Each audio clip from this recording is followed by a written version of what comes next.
Two safes are taken from a money remittance establishment on the road to San Luis. In the early hours of the morning, thieves broke into a money remittance establishment, stealing two safes that were in the place. Fortunately, these only had reserved approximately 190,000 pesos. According to information provided to Teleislas News, the thieves broke through a cement wall that leads to a vacant lot. They covered the security cameras and thus managed to get the safes out of the commercial establishment. However, they did not find large amounts of money. As of the closing of this broadcast, the National Police has not made any statement regarding this case of robbery.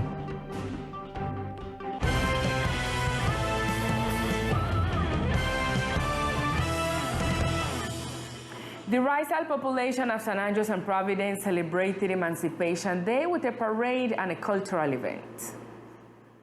Hundreds of people marched from the Central Baptist Church to the pedestrian walkway at the point of the Isle of San Andres, where a cultural presentation was held.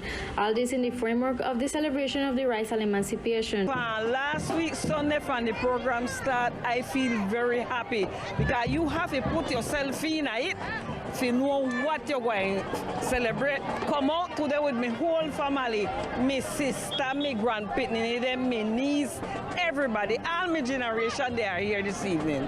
Teachers from different schools were also proud to march on this day. Well, for me, it's very grateful to participate in this activity today. Being that we are Rizal, all of us, we born here in the island, and we have to feel proud to participate, to show really our culture, and also to teach our children them about it, that is a very important day for all of us. During the meeting, participants also show off their Mother Africans inspired outfits. I feel proud, identify, happy. The clothes make we feel identify with our Mother Africa.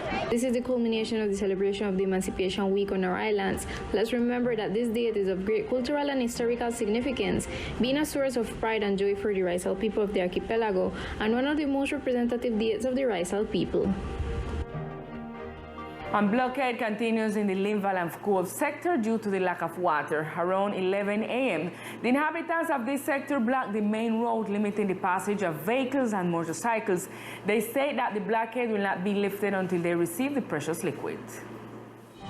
Jordan Madge, represented the resident of the Linval and Cove sector, explained the situation in which the families are living, who apparently have not been receiving water service for 2 months. This is the reason why this morning they decided to block the road that leads to the Cove sector. During the dialogue with Teleislas News, the inhabitant of the Linval highlights the fact that many families live with young children and babies not many months old. Therefore, it is extremely important and necessary for them to have water in their homes. Well, right now the situation with the past because we pay our service but we know they get. The situation rough and it's tough because we got picnic we just ban picnic we need like the need with the water we make them tete for bathe, we need for wash, for cook, for everything, and that's something what we know they get. So we like representant for the community, we they beg Veolia to please put the things them how if you go. You understand? Give away with service because we they pay for it. According to Miles, they have already communicated with the entity and the response was not positive or accurate for them. Therefore, they will not lift the blockade until they have water. We need water. That's why we fight for the water, not else. So that's why we got the road block. And they tell you no give away, we know they unblock it.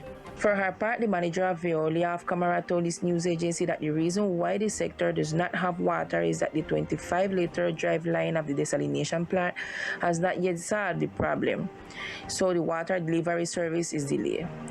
However, they pointed out that the company provided the service on July 7th, and according to the established schedule, they should be receiving the water service between tomorrow and the day after tomorrow. For 3 days, the Hines and Roski will be closed in order to conduct maintenance and cleaning activities. The Departmental Secretary of Tourism gave details of the decision taken in compliance with Decree 0129, which orders the closure of Hinsky and Roski for periodic maintenance and cleaning activities. By means of the present, I would like to remind you of Decree 0129 of 2022, by which some maintenance and cleaning activities were programmed in what is commonly known as the Aquario Key. This includes the smaller keys known as Haynes and Rose Key, in which during the 1st of August until August 3rd, we will be performing preventive maintenance and landscaping work. Similarly, these days are a breather for these natural ecosystems which throughout the year are iconic and very visited.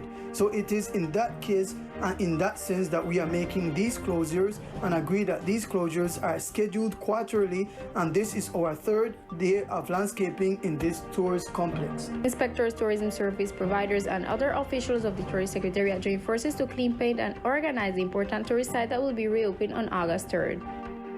A controversy has arisen in social networks about some photographs that reveal the alleged terrible state in which some animals are in the departmental shelter. To clarify this situation, the local government made a statement. Shock has been caused in the archipelago by photographs showing the deterioration of a horse and the wounds of a canine that are allegedly inside the departmental shelter.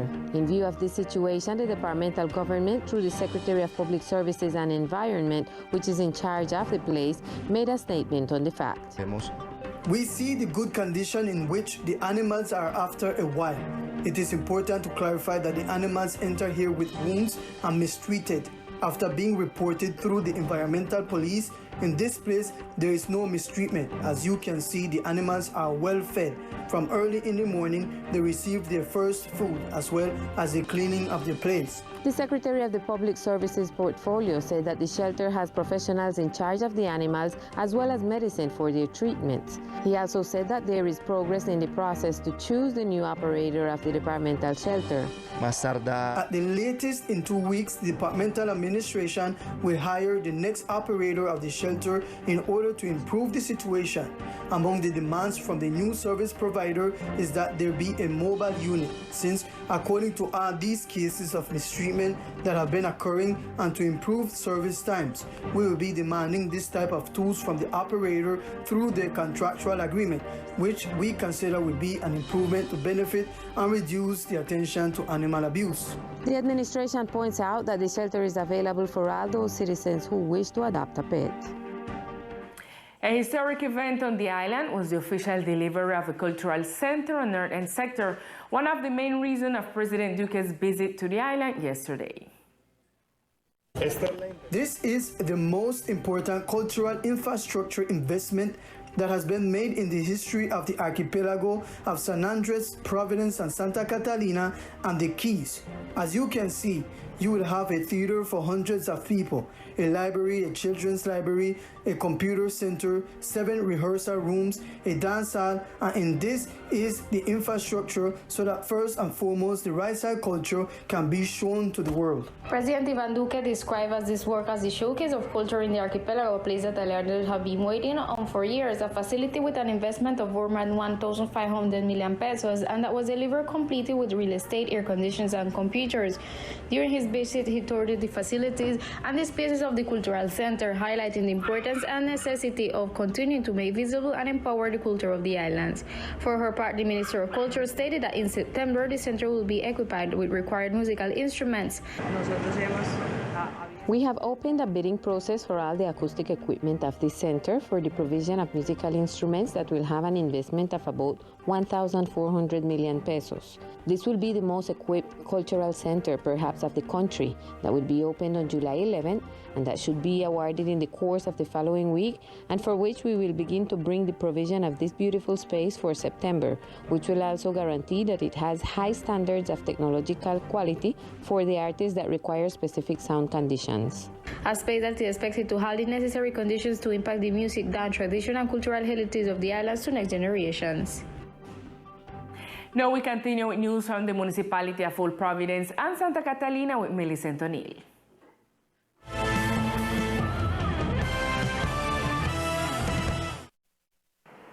Good evening to all our viewers. This is the most relevant information from Old Providence and Catalina. Yesterday was the last visit of the President to the municipality. So far, Providence and Catalina has 94% progress in all its reconstruction. Yesterday, after a tour of several points of the island, inns, the fire station, the House of Culture, the pier, the museum, schools, among others, President Ivan Duque spoke about the titanic work that has been done since the passage of Hurricane Iota. According to the president, it has been the most ambitious and fast reconstruction that has ever been done in any municipality in Colombia. When I see that the new bridge of the Lovers Lane that today is part of the beauty of this place, see the new pier that we finished today and that was always a promise of ours fulfilled, see the House of Culture, see the museum, see the sports infrastructure, see the schools, see the inns and how the tourist service is being reestablished. He congratulated ministers, the military forces and other participants in the reconstruction of the islands for their work. We see today how more than 1,700 houses have been rebuilt, constructed or improved, and that means that more than 96% of the houses are already completed. And those 69 homes that we are missing will be finished by the end of August. That shows something titanic.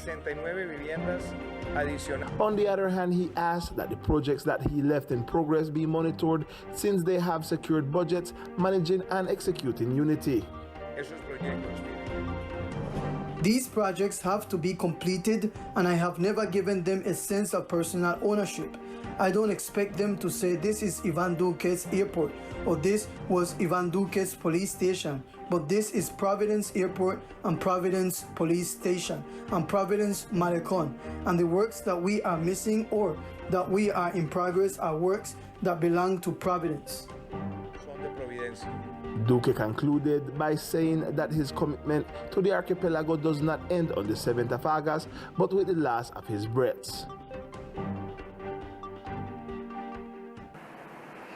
And this past Saturday, in the presence of the Vice Minister of Energy, the Mayor, representatives of Ecopetrol and USAID, among others, the construction of the Solar Eco Park was officially started.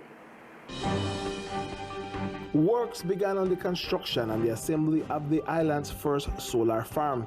The farm will have more than 3,300 solar panels that will generate 1.8 megawatts of energy. Ecopetrol, who is present here yesterday, started the construction of a solar farm for the entire island of 1.8 megawatts, which is also complemented by USAID, who is giving a battery of 2.5 megawatts that is enough for about 30 to 40% of the consumption of the island.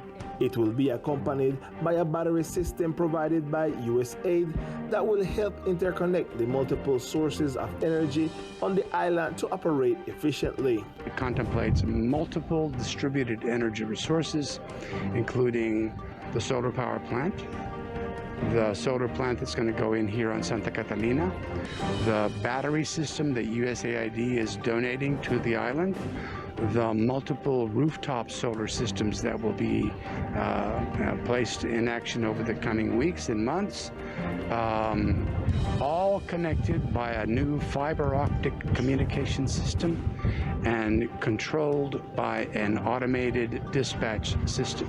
The battery system being donated will be the first of its kind in Colombia for an isolated interconnected grid. The cost of the project in its totality is around $9 million. This is all we have for tonight for the section of All Providence and Catalina. Lisa continue in San Andres with more Teleislas news, and you all have a happy Emancipation Day.